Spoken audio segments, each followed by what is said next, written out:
передачи проекта «Грани» были посвящены таким темам, как люди с ограниченными возможностями здоровья, инклюзивное образование, да и вообще о том, как к ним относятся в обществе. Безусловно, в столице для людей с ограниченными возможностями здоровья различных возможностей намного больше.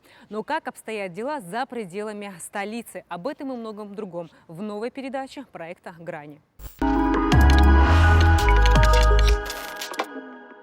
Сегодня каждый рубль, каждая копейка, если ты можешь себе позволить сам сигареты купить, почему не купишь? Затем должен простить. Когда я решила рассказать историю жизни Ада Муражиба, меня не покидал страх. Правильно ли меня поймут, да и стоит ли вторгаться в жизнь взрослого человека, еще и с вопросами. Но я рискнула. Знакомьтесь, Ада Муражиба живет в городе Очимчира, ему 40 лет. И у него ДЦП. Жизненная история этого человека ломает все стереотипы. Я его, в принципе, знаю с детства.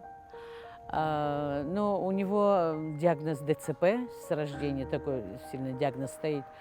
Мать его вывозила очень много в разные города России, когда как могла. И вот он специализированную школу 9 классов закончил в Ленинграде. Очень много этапов в жизни трудностей прошел он.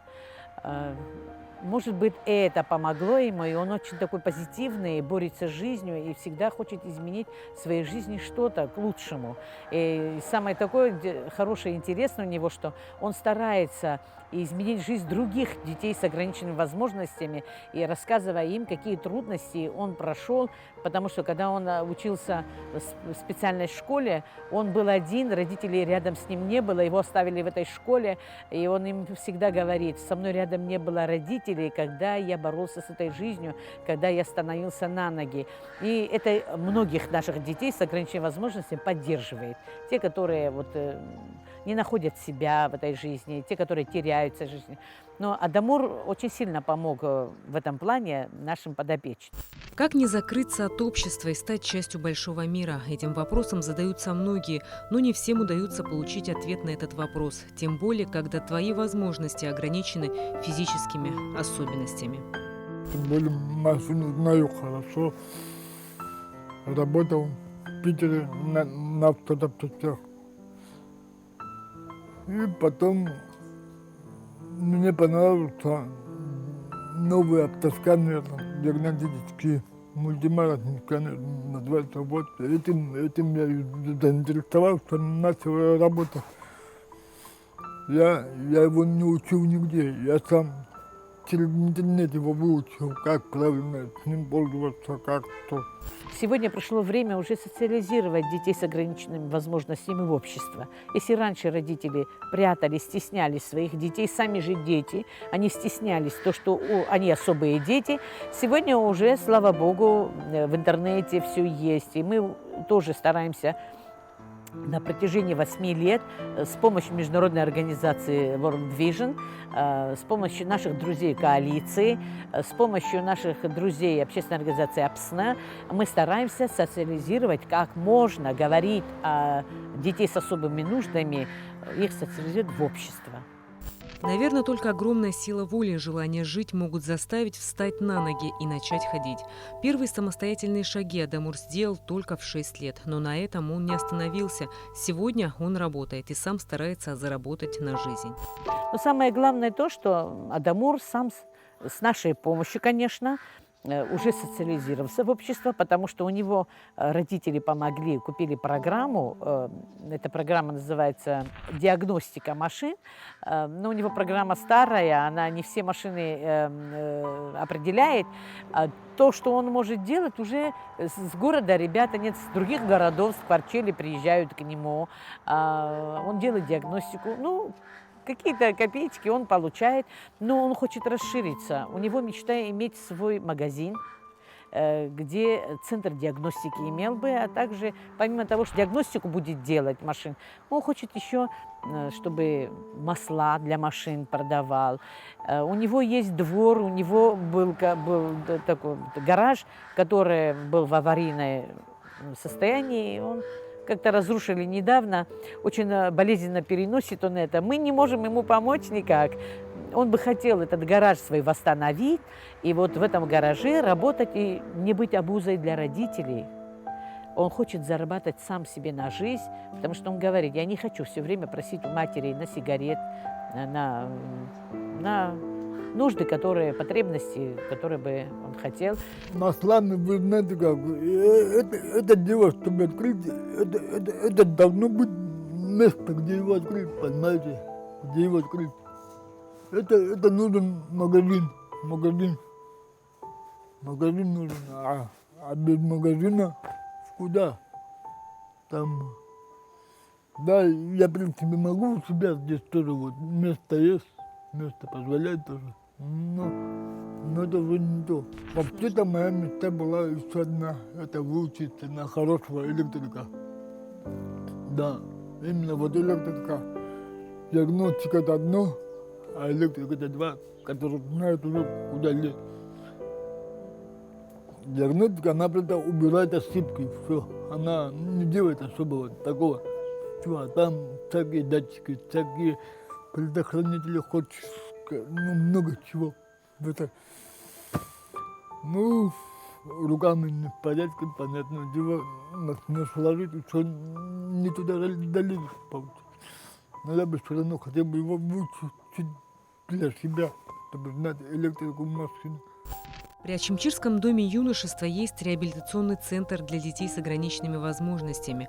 Но этот центр старается помогать и тем, кто уже подходит под так называемую категорию 18+.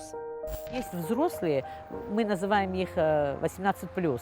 Это взрослые дети, молодежь с ограниченными возможностями, которых мы хотим уже как-то обучить ремесленным делам.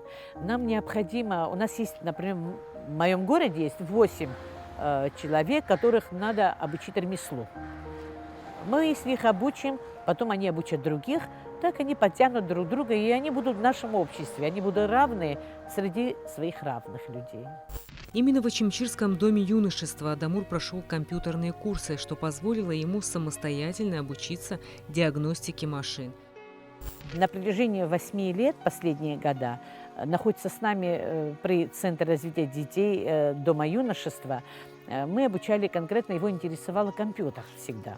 И мы вот и обучали его работать за компьютером, а потом обучали в интернете работать и так далее.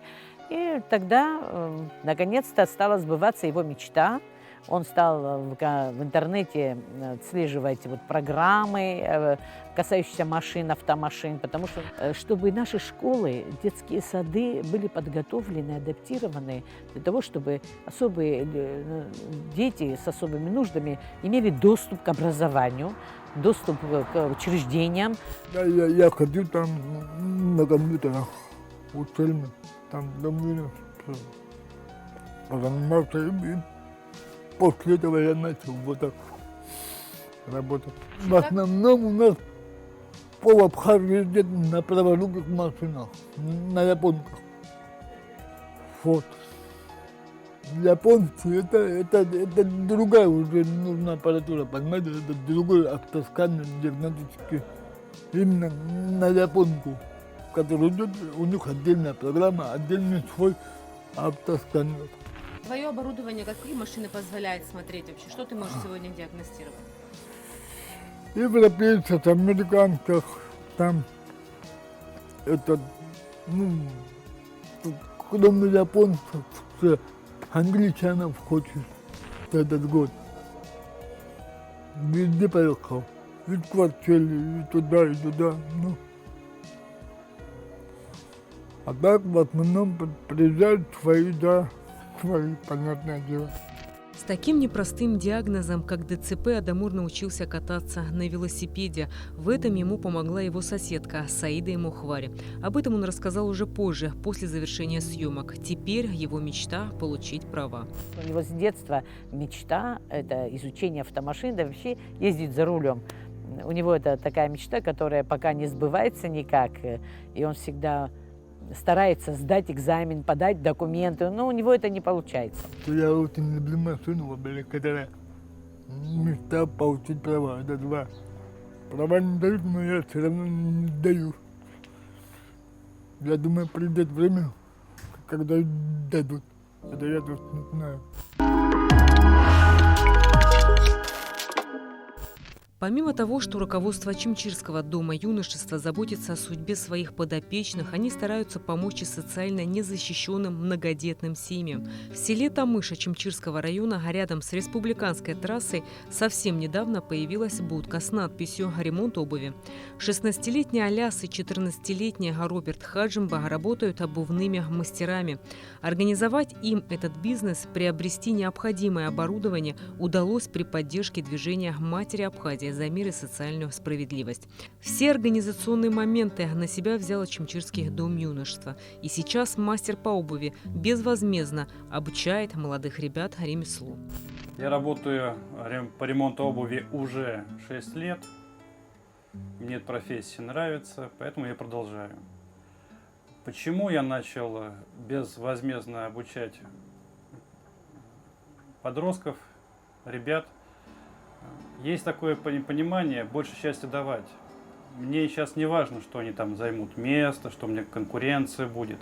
Мне интересно работать с детьми, мне интересно их обучать, потому что это будет полезно для них. А что может быть еще лучше?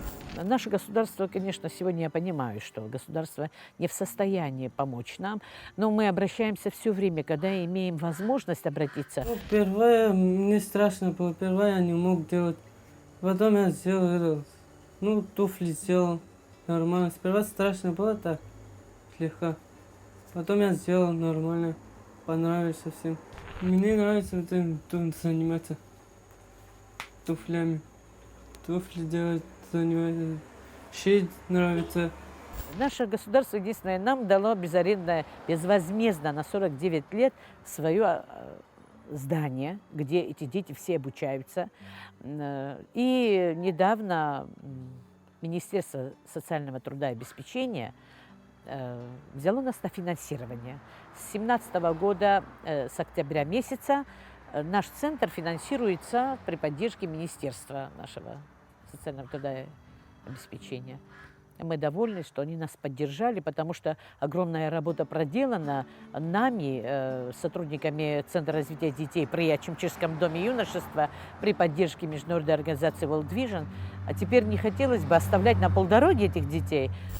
В семье 4 детей, родители в силу своих возможностей обеспечивают их. Когда семья осталась без жилья, глава села Тамыш Вадим Зантаря поселил эту семью безвозмездно в своем собственном доме.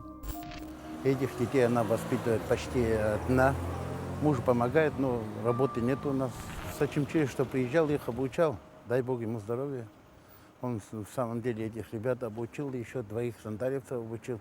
Они могут даже вот сейчас, сегодня, если примут, без него могут спокойно пошить любую обувь, сделать каблуки. Немножко пока не научились, но скоро научат, сапожников становится. И так что нормально, сильно большую помощь оказали этой семье. Семья нуждалась в самом деле в дальнейшей работе. Они дальше больше, если даже никуда не поступят, у них специальность уже есть, и будка есть, все есть. И вы сами видите, что там внутри происходит, как они работают, как они... Они нормальные. Сейчас не сказать, что они отличники в школе, но факт то, что по селу, когда что-то нужно, вот памятник чистить или убрать, или что, они сильно помогают. И мать такая, и отец такой. Остальные дети маленькие, пока в школу не ходят, но семья нормальная, но остро нуждающаяся в самом деле во всем. Состыковались мы не случайно. Сельма попросила поработать с ними, попросила обучить, чтобы в этом районе были специалисты. Жалко, что такая деревня не имеет специалиста. Занимаемся мы достаточно недолго, всего лишь 2 месяца, и то по 2 раза в неделю, потому что я работаю еще в Чимчире, у меня основная точка есть. Чему они уже научились? Базовый уже есть. Это прошивка, поменять каблуки на бойки, поменять профилактику, прошить, стельки поменять, и так далее. Уже достаточно много. Здесь все есть. Все. все необходимо, даже больше. Постоянных таких, которые достаточно хорошо дальше пошли по специальности, 3. Когда я сам научусь, я буду учиться, вот, ну, детей буду учить. Сам буду как буду делать, показывать буду, что делаю, умею. Детей буду учить. Ну, что я могу показывать, что я умею, буду показывать.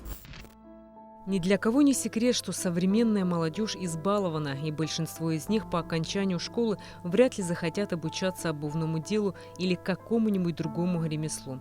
Поговорив с этими ребятами, понимаю, что для них важнее не социальный статус, не мягкое кресло в офисе, а поддержка родителей и одобрение главного человека в их жизни – мамы.